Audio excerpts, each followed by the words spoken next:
Naoe will never let me hear the end of this. Hey guys, I was recently let loose in Assassin's Creed Shadows, and in this video I'm just going to show you all of the best bits from my gameplay, like what happens when you dive into a bale of hay as Yasuke.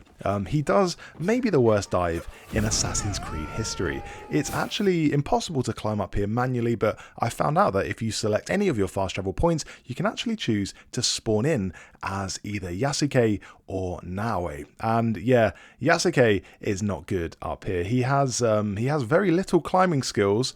As you can see, he's really slow at heaving himself up, and he teeters awkwardly on edges, but you're not really meant to use him for climbing. The game literally tells you in a tutorial message that Yasuke is the fighter and Naoe is the climber. I'll show you Yasuke's fighting skills later in the vid, and they are brutal. But first, let's compare Yasuke's climbing with Naoe's. This is the second playable character, and you can switch to her at almost any point. And she is the best climber in Assassin's Creed history. She's so much more nimble, really fast. And yeah, as you can see, she plays like an actual assassin, only a really fast one. She just feels like she hasn't got that much weight to her.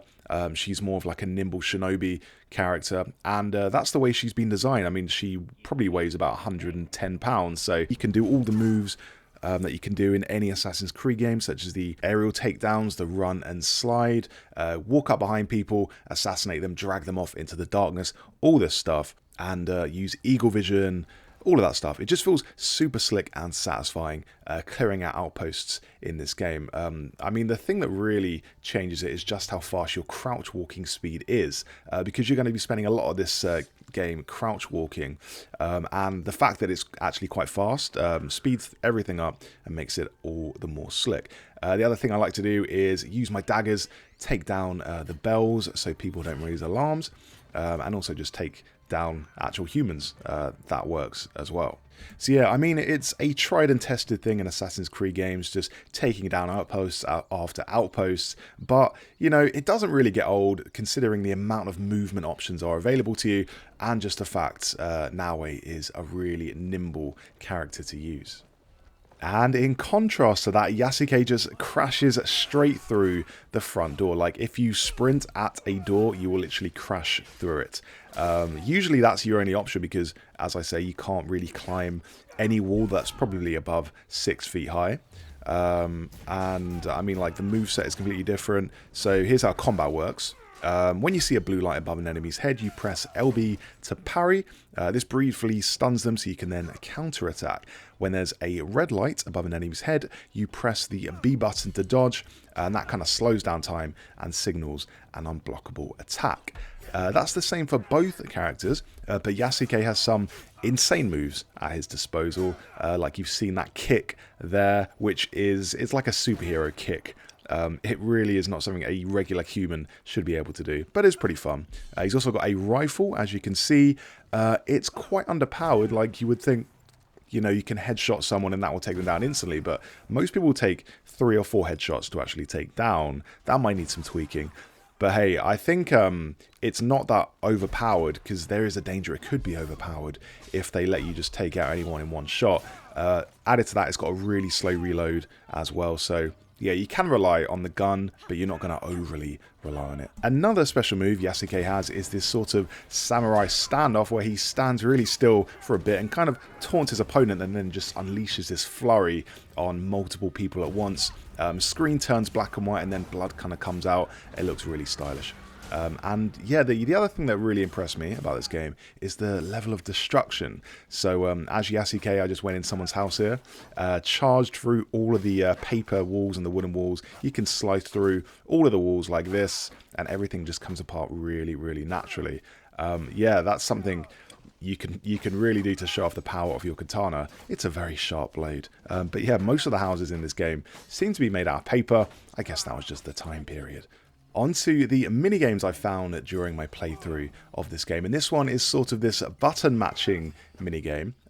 The person who gives it to you is called a Renga Master, and you just walk up to them and you can initiate this minigame. And I'm pretty sure there's going to be several of these Renga Masters throughout the game. The weird thing is you can only do this with Yasuke, because I went up to them as Naoe, and then he was like, no, this is a Yasuke only thing, so actually I had to go in the menu, switch my character. It's not something that keeps me on the edge of my seat. Another minigame that I actually did find quite nice is this animal sketching minigame. So instead of going around hunting animals, instead what you do is you creep up behind them and you can actually whip out a sketch pad and sketch them. So it is kind of like an animal hunting minigame. You have to crouch in the grass and make sure they don't fly away or run away, and then you get out your pad and sketch them, and it just makes you feel a bit more harmonious with nature. So I sketched this graceful grey heron, and then I actually tried to shoot it with my dagger, and nothing happened. So yeah, as you can see, I'm pretty sure you can't actually hunt animals in this game. You can only draw them peacefully, which, you know, is a change. I quite like it. I'm happy being artistic. Other animals I saw in this game are some boars that I saw. They were having a fight. I could run over and sketch them. There were also some deer. There's a koi pond as well. I walked over to a koi pond and sketched that. Loads of animals in this game to sketch. Another mini game you can do in Shadows is horseback archery. So Yasuke can do a horseback archery mini game where he's kind of galloping down this avenue and shooting targets as they come out. Kind of keeps your skills a bit sharp. And I actually really like this one with the cherry blossoms all lining the avenue here.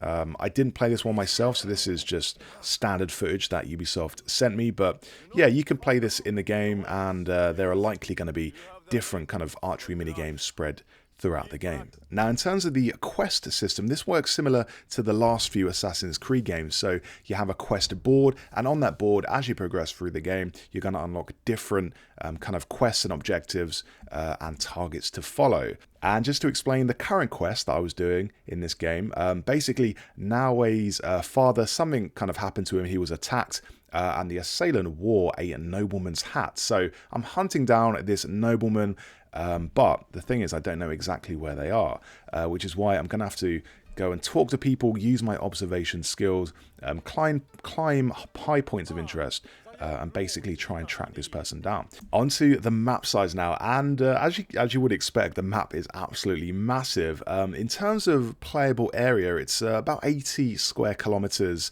wide, which, to compare it to another Assassin's Creed game, that puts it on the level of Assassin's Creed Origins. So that game had a massive map, and this one does as well. Yeah, as you can see, you can just put your cursor anywhere you want and just see what the map holds. But you're only going to see sort of a basic map, and this is because you have to fill in the map as you go. So we can kind of see the topography of the map and what sort of landscape it is.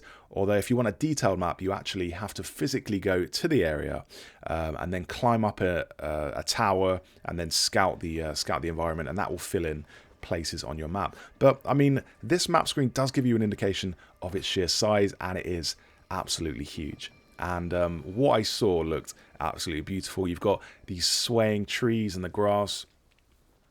You've got the ocean as well, and you can grab a boat and go and sail in the ocean. Only a little one though. You can't actually, I don't think you can grab a huge sailing boat, but you can at least go on one of these little barges and, you know, paddle and row the barge, which is not bad.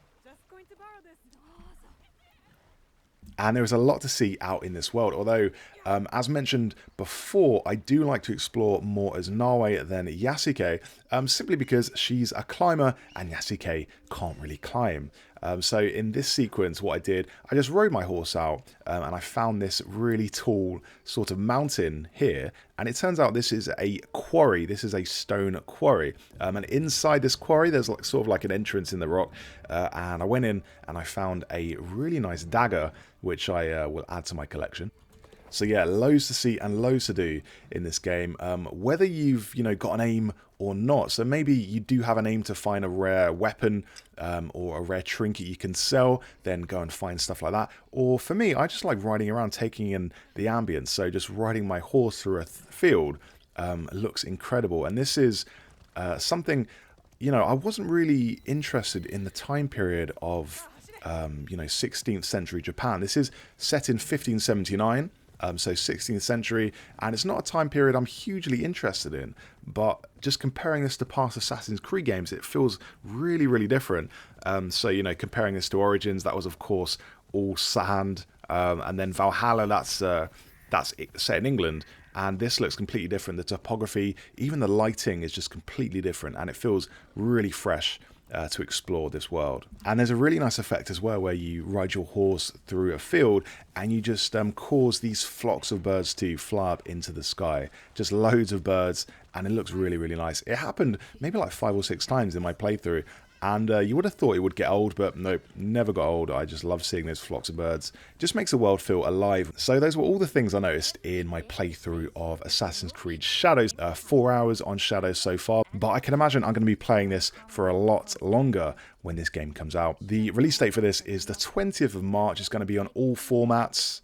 Anyway, thanks so much for watching. Subscribe to the channel if you enjoyed the video, and stay tuned for more Assassin's Creed Shadows videos. Even my father's presence, it is likely a declaration of intent.